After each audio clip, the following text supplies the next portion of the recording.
A comunidade Narrações Imersivas está disponível. Acesse o link na descrição, ou então no primeiro comentário fixado, ou até mesmo no QR Code na sua tela. Você pode assinar a nossa comunidade em duas plataformas. Estamos tanto na Aurelo quanto no Spotify, via Patreon. Ao se tornar membro da nossa comunidade, além dos livros já disponíveis no nosso canal, você encontra uma série de livros exclusivos para a nossa comunidade. Todos os livros são em formatos de MP3, sem interrupções ou propagandas, para uma maior e melhor narração imersiva. E para aqueles que já são membros, já estão aproveitando do nosso mais novo projeto, que se trata de Harry Potter totalmente ambientado, sonorizado e com a trilha oficial dos filmes. A versão definitiva para quem busca uma verdadeira imersão na saga. Então não fique de fora. Assine a nossa comunidade e descubra mais uma forma de ouvir narrações imersivas. O canal Narrações Imersivas apresenta Harry Potter e o Enigma do Príncipe, narrado por Ícaro Silva. Capítulo 30. O Túmulo Branco. Todas as aulas foram suspensas, todos os exames adiados. Alguns estudantes foram retirados às pressas de Hogwarts pelos pais nos 2 dias que se seguiram. As gêmeas Patil partiram antes do café na manhã após a morte de Dumbledore, e Zacarias Smith saiu do castelo acompanhado pelo arrogante pai. Por outro lado, Seamus Finnegan recusou-se terminantemente a voltar para casa com a mãe. Discutiram aos gritos no saguão de entrada e só resolveram a questão quando a mãe concordou que ele ficaria para os funerais. Ela teve dificuldade em encontrar acomodação em Hogsmeade, Seamus contou a Harry e Rony, porque acorriam à aldeia bruxos e bruxas, preparando-se para prestar as últimas homenagens a Dumbledore. Houve alguma excitação entre os alunos mais jovens que nunca tinham visto aquilo. A carruagem azul clara do tamanho de uma casa, puxada por 12 enormes palominos alados, que surgiu no céu no fim da tarde antes dos funerais e aterrissou na orla da floresta.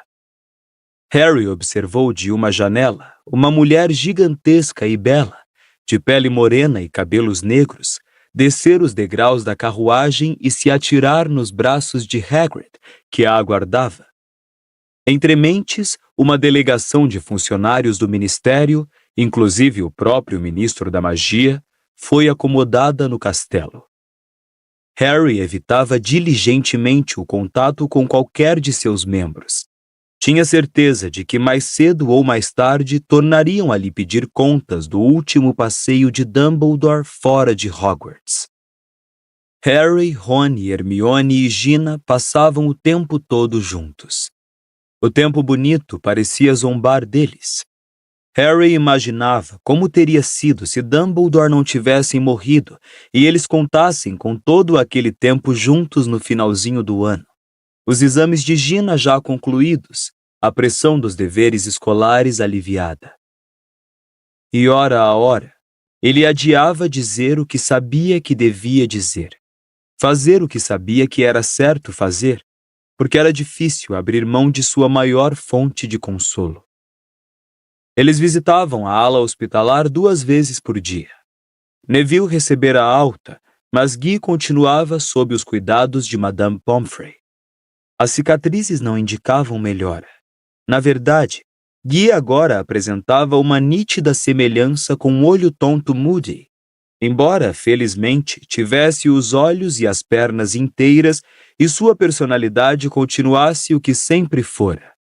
O que parecia ter mudado é que agora ele passara a gostar muito de bifes mal passados.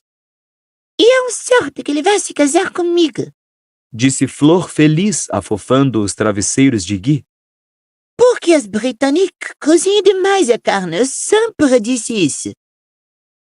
Acho que simplesmente vou ter de aceitar que Guy vá mesmo casar com ela. Suspirou Gina mais tarde naquela noite, quando ela, Harry, Rony e Hermione se sentaram ao lado da janela aberta da sala comunal da Grifinória, contemplando os jardins ao crepúsculo. Ela não é tão ruim, comentou Harry. Mas é feia, acrescentou depressa quando Gina ergueu as sobrancelhas e deu uma risadinha relutante. Bem, suponho que se mamãe pode suportar, eu também posso. Morreu mais alguém que conhecemos? Perguntou Rony a Hermione, que passava os olhos no profeta vespertino. Hermione fez uma careta ao ouvir a forçada frieza na voz dele. Não! Respondeu em tom de censura, dobrando o jornal. Ainda estão procurando Snape, mas nem sinal. Claro que não. Retrucou Harry, que se irritava toda vez que tocavam neste assunto. Não acharão Snape enquanto não acharem Voldemort, reconsiderando que nunca conseguiram fazer isso até hoje. Vou me deitar. Bocejou Gina. Não tenho dormido bem desde... Bem, estou bem precisada de um soninho. Ela beijou Harry. Rony desviou o olhar oportunamente, fez um aceno com a mão para os outros dois e foi para o dormitório das garotas. Assim que a porta se fechou atrás dela, Hermione se curvou para Harry com uma expressão bem hermionesca no rosto. Harry, descobri uma coisa hoje de manhã na biblioteca. R.A.B? Perguntou Harry, se aprumando na cadeira. Ele não se sentiu como tantas vezes antes, excitado, curioso, doido para chegar ao fundo do mistério. Ele simplesmente sabia que a tarefa de descobrir a verdade sobre a Horcrux genuína tinha de ser concluída antes que ele pudesse avançar pelo caminho escuro e tortuoso que se estendia à sua frente. O caminho que ele e Dumbledore tinham iniciado juntos, mas que agora ele sabia que teria de trilhar sozinho. Talvez ainda houvesse umas 4 Horcruxes em algum lugar lá fora, e cada uma precisaria ser encontrada e destruída para que houvesse sequer possibilidade de Voldemort ser liquidado. Ele não parava de recitar seus nomes mentalmente, como se listando-os pudesse trazer as Horcruxes para o seu alcance. O medalhão, a taça, a cobra, alguma coisa de Gryffindor ou Ravenclaw. O medalhão, a taça, a cobra, alguma coisa de Gryffindor ou Ravenclaw. Este mantra parecia perpassar sua mente quando ele adormecia, e seus sonhos eram coalhados de taças, medalhões e objetos misteriosos que ele não conseguia pegar, embora Dumbledore lhe oferecesse prestimosamente uma escada de corda que se transformava em cobras no instante em que começava a galgá-la. Ele mostrara a Hermione a nota no interior do medalhão na manhã seguinte à morte de Dumbledore. E embora a amiga não tivesse reconhecido imediatamente as iniciais como pertencentes a algum bruxo obscuro sobre quem lera, desde então ela corria à biblioteca com maior frequência do que seria estritamente necessário a alguém que não tinha deveres de casa a preparar. Não, Harry, estou tentando. Respondeu ela, triste. Mas ainda não encontrei nada. Há uns 2 bruxos razoavelmente famosos com essas iniciais. Rosalinda Antígona Banks, Roberto X-Banger Brookstanton, o Machadada. Mas aparentemente não se enquadram. Pelo bilhete, a pessoa que roubou a Horcrux conhecia Voldemort, e não consigo encontrar o menor indício de que Banks ou X-Banger tenham tido qualquer relação com ele. Não, na realidade, eu queria falar sobre... Bem, Snape. Ela parecia nervosa até de mencionar aquele nome. Que tem ele? Perguntou sombriamente, recostando-se na cadeira. Bem, é que eu tinha certa razão naquela história do príncipe mestiço. Começou ela, hesitante. Você tem de insistir nesse assunto, Hermione? Como é que você acha que eu me sinto com relação a isso agora? Não, Harry, não me referi a isso. Apressou-se ela a corrigir, olhando em volta para verificar se havia alguém ouvindo. É que eu tinha razão sobre a Eileen Prince ter sido dona do livro. Sabe, ela era a mãe do Snape. Eu bem que achei que ela não era grande coisa, comentou Rony. Hermione não lhe deu atenção. Continuei a examinar o resto dos profetas antigos e encontrei uma pequena rota anunciando o casamento de Aileen Prince com um tal de Tobias Snape, e mais tarde, outra anunciando que tinha dado à luz a um Homicida, completou Harry com violência. Bem, Concordou Hermione. então eu tinha certa razão. Snape devia sentir orgulho de ser meio príncipe, entende? Tobias Snape era trouxa, segundo a informação do profeta. Isso se encaixa, admitiu Harry. Ele daria destaque ao lado puro sangue para poder fazer amizade com Lúcio Malfoy e os outros.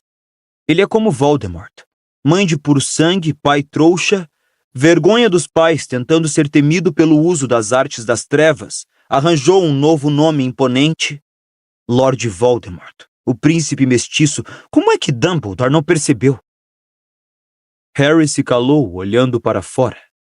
Não conseguia deixar de pensar na confiança indesculpável de Dumbledore em Snape. Mas, como Hermione inadvertidamente acabara de lembrá-lo, ele, Harry, também fora enganado. Apesar da crescente maldade dos feitiços anotados, recusara-se a fazer mau juízo do garoto tão inteligente que o ajudara tanto. Ajudara-o. Era um pensamento quase insuportável agora. Eu ainda não entendo por que ele não denunciou você por estar usando aquele livro, Comentou Rony. Ele devia saber de onde você estava tirando tudo aquilo. Ele sabia, explicou Harry com amargura. Soube quando usei o Sectum Sempra. Não precisou realmente de legilimência. Talvez soubesse até antes, ouvindo o Slughorn comentar como eu era brilhante em poções. Ele não devia ter deixado seu antigo livro no fundo daquele armário, não é? Mas por que ele não denunciou você? Acho que ele não queria ser associado àquele livro, Respondeu Hermione. Acho que Dumbledore não teria gostado muito se soubesse. E o próprio Snape fingiu que o livro não tinha pertencido a ele. Slughorn teria reconhecido a caligrafia na mesma hora. De qualquer forma, o livro foi deixado na antiga sala de aula de Snape, e aposto como Dumbledore sabia que a mãe dele se chamava Prince. Eu devia ter mostrado o livro a Dumbledore, concluiu Harry.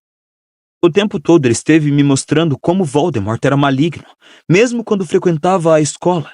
E eu tinha uma prova de que Snape também era. Maligno é uma palavra forte, Comentou Hermione baixinho. Era você quem vivia me dizendo que o livro era perigoso. O que estou tentando dizer, Harry, é que você está se culpando demais. Eu achei que o príncipe tinha um senso de humor perverso, mas nunca imaginei que fosse um homicida potencial. Nenhum de nós poderia ter imaginado que o Snape... sabe?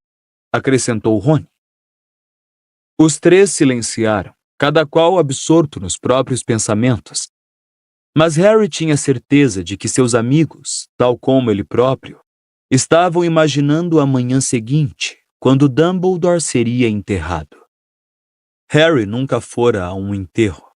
Não tinha havido corpo para enterrar quando Sirius morreu. Ele não sabia o que esperar e estava um pouco preocupado com o que poderia ver, com o que poderia sentir. Perguntou-se se a morte de Dumbledore seria mais real para ele quando terminassem os funerais.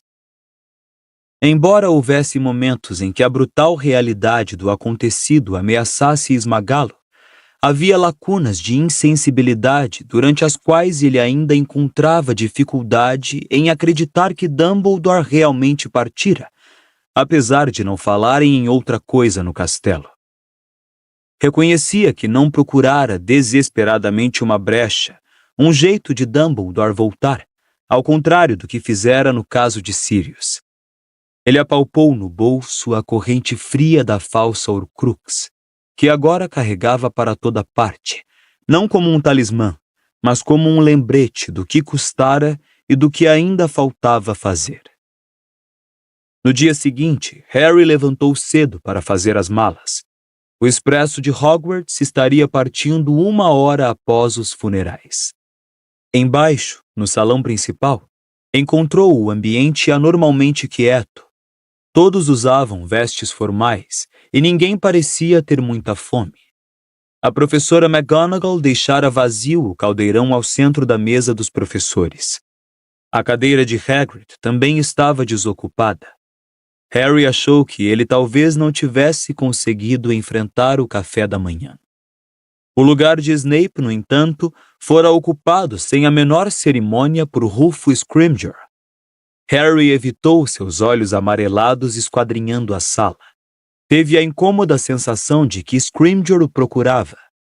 Na comitiva do ministro, Harry identificou os cabelos ruivos e os óculos de aros de tartaruga de Percy Weasley.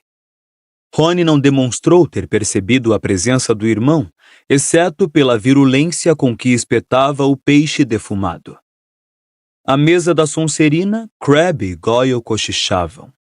Corpulentos como eram, pareciam estranhamente solitários, sem a companhia da figura alta e pálida de Malfoy entre os dois, despachando ordens. Harry não pensara muito em Malfoy. Toda a sua animosidade convergia para Snape, mas não esquecera o medo na voz de Malfoy no alto da torre, nem o fato de que ele baixara a varinha antes de chegarem os outros comensais da morte. Harry não acreditava que Malfoy teria matado Dumbledore. Continuava a desprezar o garoto por sua fascinação pelas artes das trevas, mas uma minúscula gotinha de piedade já se misturava ao seu desagrado.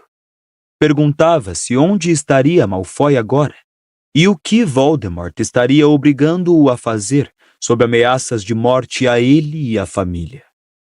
Seus pensamentos foram interrompidos por uma cotovelada de Gina em suas costelas. A professora McGonagall ficara de pé, e os murmúrios tristes no salão principal tinham cessado prontamente. Está quase na hora, começou ela. Por favor, acompanhem os diretores de suas casas até os jardins.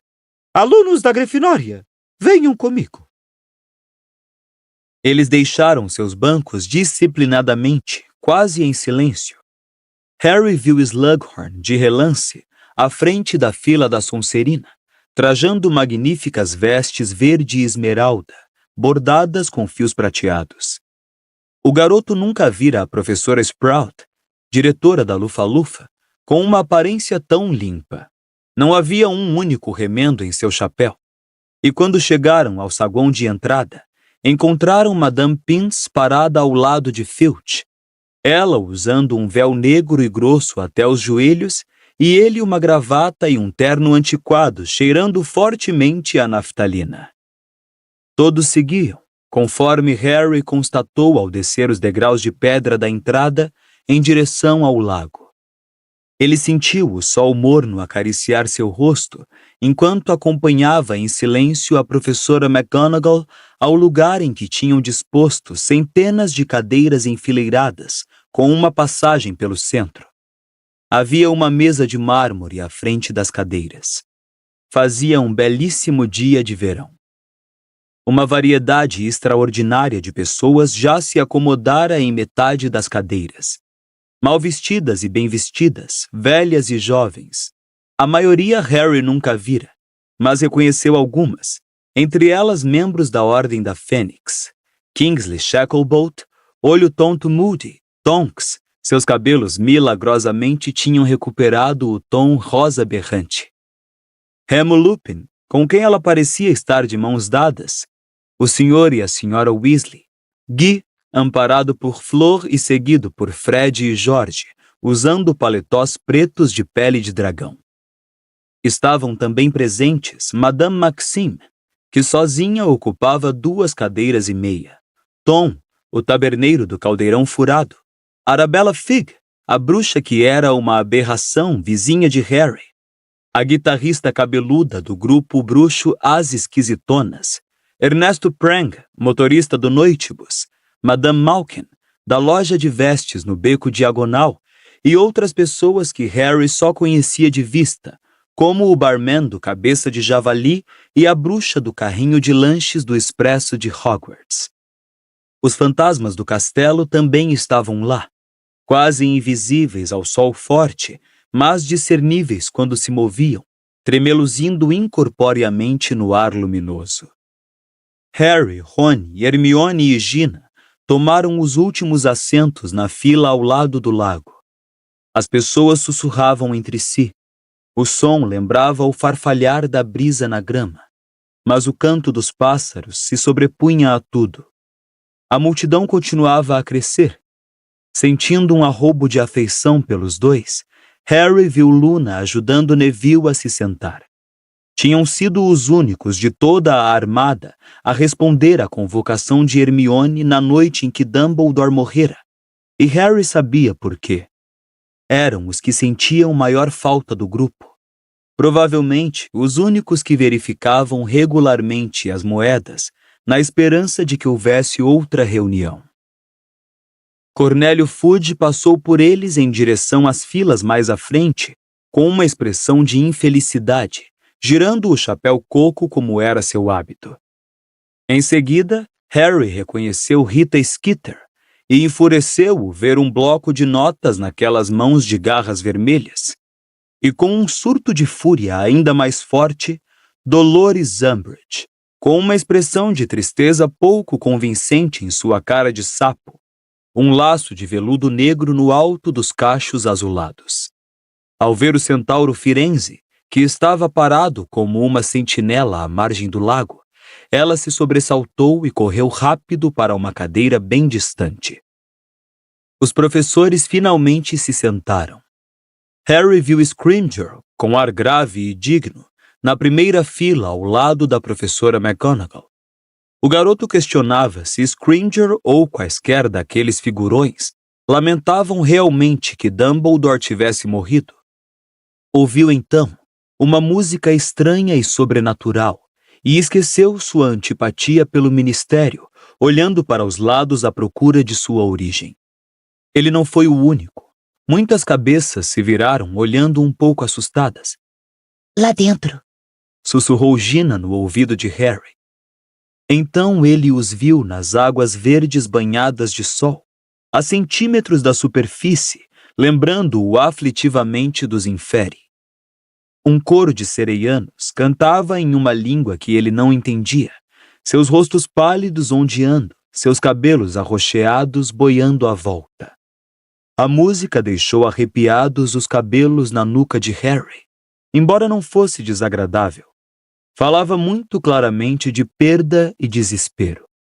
Ao olhar os rostos ferozes dos cantores, o garoto teve a sensação de que os sereianos, pelo menos, lamentavam a morte de Dumbledore. Então Gina tornou a cutucá-lo, e ele se virou para olhar. Hagrid vinha andando pela passagem entre as cadeiras.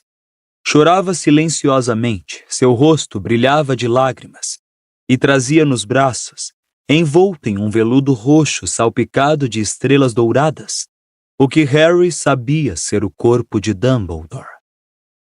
Ao vê-lo, o garoto sentiu uma dor aguda na garganta. Por um momento, a música estranha e a consciência de que o corpo do diretor estava tão próximo pareceram roubar todo o calor do dia. Rony estava branco e chocado. Caíam lágrimas copiosas no colo de Gina e Hermione. Os garotos não conseguiam ver com clareza o que acontecia à frente. Hagrid parecia ter colocado o corpo cuidadosamente sobre a mesa. Agora retirava-se pela passagem, assoando o nariz ruidosamente e atraindo olhares escandalizados de algumas pessoas, inclusive Dolores Umbridge. Mas Harry sabia que Dumbledore não teria se importado.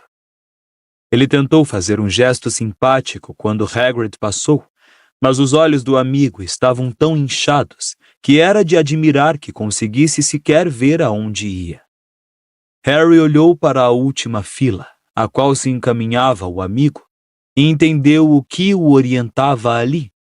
Calça e paletó, cada peça do tamanho de uma tenda, encontrava-se o gigante Grope, sua enorme e feia cabeça de pedregulho curvada, dócil, quase humano. Hagrid sentou-se ao lado do meio-irmão, que lhe deu fortes palmadas carinhosas na cabeça, fazendo as pernas de sua cadeira enterrarem no chão. Harry sentiu um impulso momentâneo e maravilhoso de rir. Então a música parou e ele tornou a se virar para a frente. Um homenzinho com os cabelos em tufos e simples vestes pretas se erguera e agora estava parado diante do corpo de Dumbledore. Harry não conseguia distinguir o que ele dizia. Chegavam-lhe palavras estranhas por cima das centenas de cabeças. Nobreza de espírito, contribuição intelectual, grandeza de coração. Não significavam muita coisa. Não tinham muito a ver com o Dumbledore que Harry conhecera. De repente, o garoto se lembrou da versão de Dumbledore de algumas palavras. Pateta, esquisitice, choramingas e beliscão. E mais uma vez ele precisou reprimir o riso. O que estava acontecendo com ele? Houve um ruído de água revolvida à esquerda, e ele viu que os sereianos tinham vindo à tona para ouvir também. Harry se lembrou de Dumbledore agachando à beira do lago 2 anos antes, muito próximo do lugar em que Harry estava sentado, conversando em sereiaco com a líder desse povo. Harry se perguntou onde Dumbledore teria aprendido aquela língua. Havia tanta coisa que nunca perguntara, tanta coisa que deveria ter dito. E então, subitamente, a terrível verdade o devassou, mais completa e inegavelmente do que até aquele momento. Dumbledore estava morto. Partira. Ele apertou o medalhão com tanta força que doeu, mas não pôde impedir que lágrimas quentes saltassem dos seus olhos. Desviou o olhar de Gina e dos outros e fixou-o ao longe, na direção da floresta, enquanto o homenzinho de preto continuava a falar. Percebeu um movimento entre as árvores. Os centauros tinham vindo prestar suas homenagens também. Não saíram a céu aberto, mas Harry os viu parados, quietos, meio encobertos pelas sombras, observando os bruxos, os arcos pendurados do lado do corpo. E Harry lembrou-se do pesadelo que fora sua primeira ida à floresta, a primeira vez que encontrara a coisa que então era Voldemort, e como a enfrentara, e como, pouco tempo depois, ele e Dumbledore tinham discutido as razões de se travar uma batalha perdida. Era importante, dissera Dumbledore, lutar e recomeçar a lutar, e continuar a lutar, porque somente assim o mal poderia ser acuado, embora jamais erradicado. E Harry, sentado ali sob o sol quente, percebeu com muita clareza como as pessoas que gostavam dele tinham se colocado à sua frente, um por um, sua mãe, seu pai, seu padrinho e, finalmente, Dumbledore, todos decididos a protegê-lo. Mas agora isso acabara. Não podia mais deixar ninguém ficar entre ele e Voldemort. Tinha de abandonar definitivamente a ilusão que já devia ter perdido com 1 ano de idade, que a proteção dos braços paternos significava que nada poderia atingi-lo. Neste pesadelo não haveria despertar. Não haveria sussurro tranquilizante no escuro, dizendo-lhe que na realidade estava seguro, que era tudo sua imaginação. O último e maior de seus protetores morrera, e ele estava mais sozinho do que jamais estivera. O homenzinho de preto parara finalmente de falar e retomara seu lugar. Harry aguardou que mais alguém se levantasse. Esperava discursos, provavelmente do ministro, mas ninguém se mexeu. Então várias pessoas gritaram. Vivas chamas irromperam em torno do corpo de Dumbledore e da mesa em que jazia, cada vez mais altas, ocultando seu corpo. Subiram espirais de fumaça branca no ar, desenhando estranhas formas. Harry pensou, por um momento de sustar o coração, que estava vendo uma fênix voar feliz para o infinito, mas no segundo seguinte o fogo desaparecera. Em seu lugar havia um túmulo de mármore branco, encerrando o corpo de Dumbledore e a mesa em que repousara. Ouviram-se mais alguns gritos de espanto quando uma saraivada de flechas voou pelo ar, mas elas caíram muito aquém da multidão.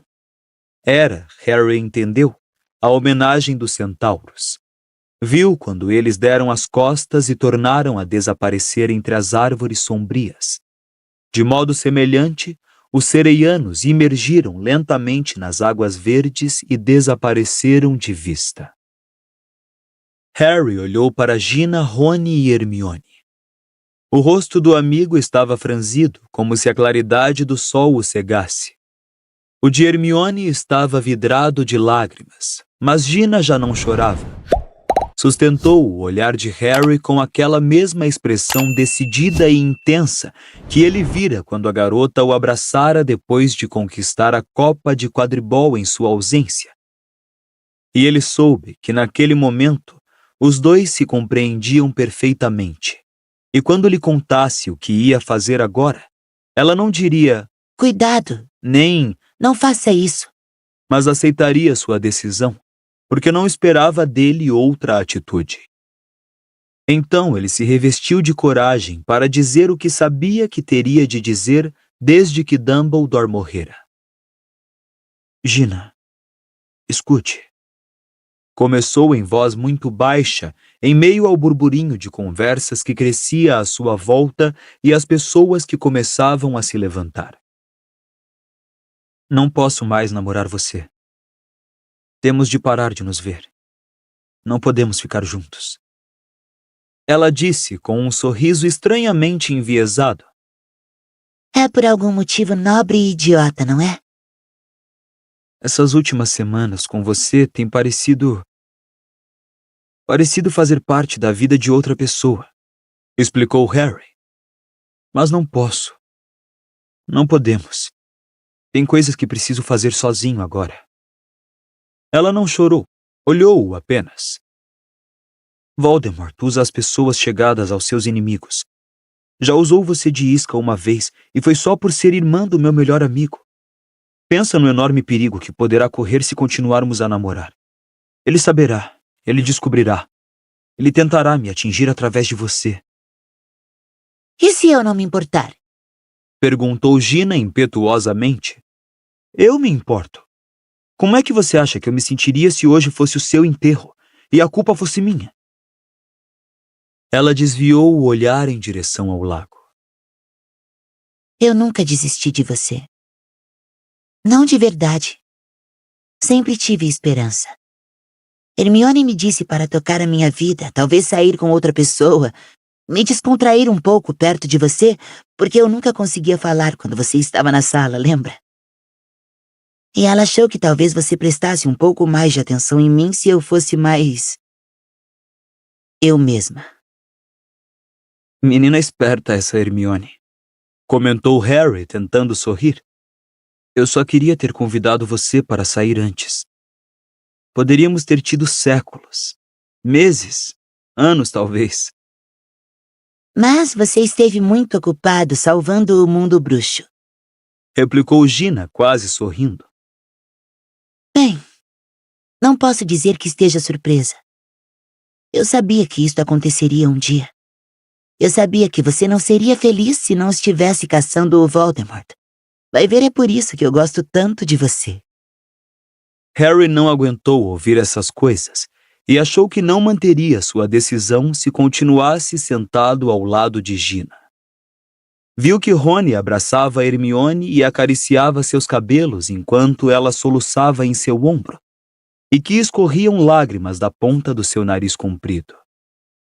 Com um gesto angustiado, Harry ficou de pé, deu as costas a Gina e ao túmulo de Dumbledore e saiu andando pela margem do lago. Andar parecia bem mais suportável do que ficar sentado, da mesma forma que partir o mais cedo possível para procurar as Horcruxes e liquidar Voldemort o faria sentir-se melhor do que esperar para fazer isso. Harry! Ele se virou. Rufus Scrimgeour vinha mancando ligeiro em sua direção, margeando o lago, apoiando-se na bengala. Eu estava na esperança de poder dar uma palavra. Você se incomoda se eu caminhar um pouco com você? Não, respondeu Harry com indiferença, retomando a caminhada. Harry, Foi uma horrível tragédia. Começou o bruxo em voz baixa.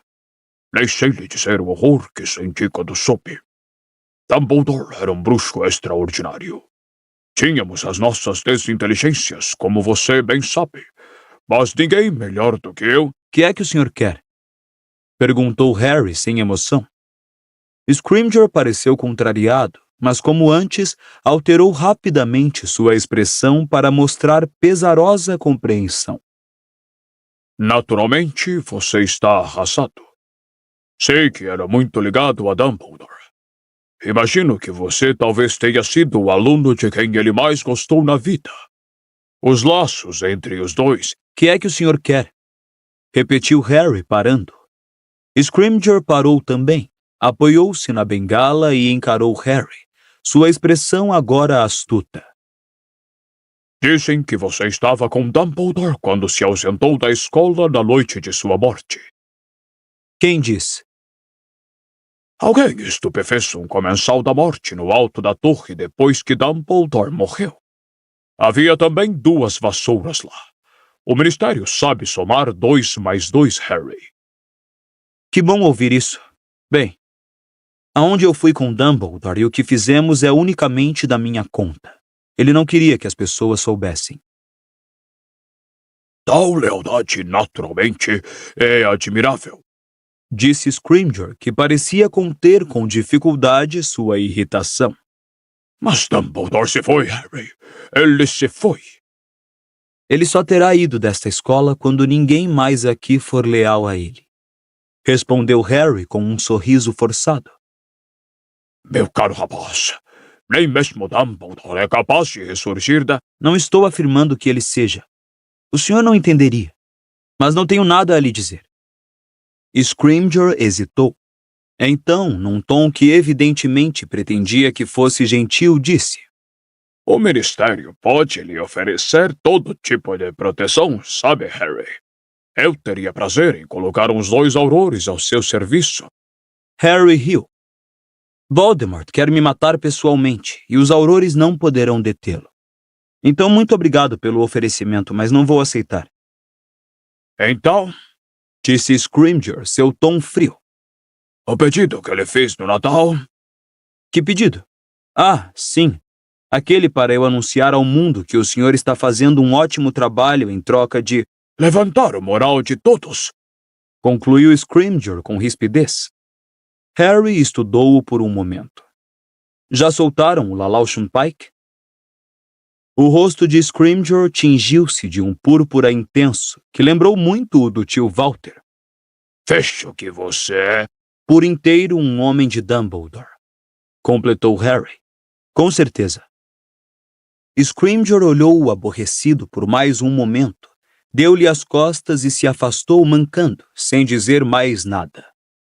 Harry viu Percy e o restante da delegação à espera do ministro, lançando olhares nervosos na direção de Hagrid e Grope, que soluçavam ainda sentados. Rony e Hermione correram ao encontro de Harry e passaram por Scrimgeour indo em direção oposta. O garoto se virou e continuou sua caminhada devagar, dando tempo para os amigos o alcançarem, o que finalmente aconteceu embaixo de uma bétula, onde costumavam sentar em épocas mais felizes. Que é que Scrimgeour queria? Sussurrou Hermione. O mesmo que queria no Natal, respondeu Harry, sacudindo os ombros. Queria que eu desse informações confidenciais sobre Dumbledore e virasse o novo garoto propaganda do Ministério. Rony pareceu lutar intimamente por um momento, então anunciou em voz alta para Hermione. Olha, me deixa voltar para dar um murro no Percy. Não! Disse ela com firmeza, segurando-o pelo braço. Mas eu vou me sentir melhor. Harry riu. Até Hermione esboçou um sorriso, que desapareceu quando ela ergueu os olhos para o castelo. Não consigo suportar a ideia de que talvez nunca voltemos, disse ela baixinho. Como é que Hogwarts pode fechar? Talvez não feche, falou Rony. Não corremos maior perigo aqui do que em casa, não é? Está igual em toda parte. Eu diria até que Hogwarts está mais segura. Há mais bruxos para defender o lugar. que é que você acha, Harry? Não vou voltar nem que reabra. Rony olhou-o boquiaberto, mas Hermione disse com tristeza. Eu sabia que você ia dizer isso. Mas então, o que vai fazer? Vou voltar mais uma vez à casa dos Dursley, porque era o que o Dumbledore queria. Mas será uma visita breve, e então partirei para sempre. Mas onde é que você vai se não voltar para a escola? Pensei talvez em voltar para Godric's Hollow, murmurou Harry. Vinha ruminando esta ideia desde a noite em que Dumbledore morrera. Para mim tudo começou ali.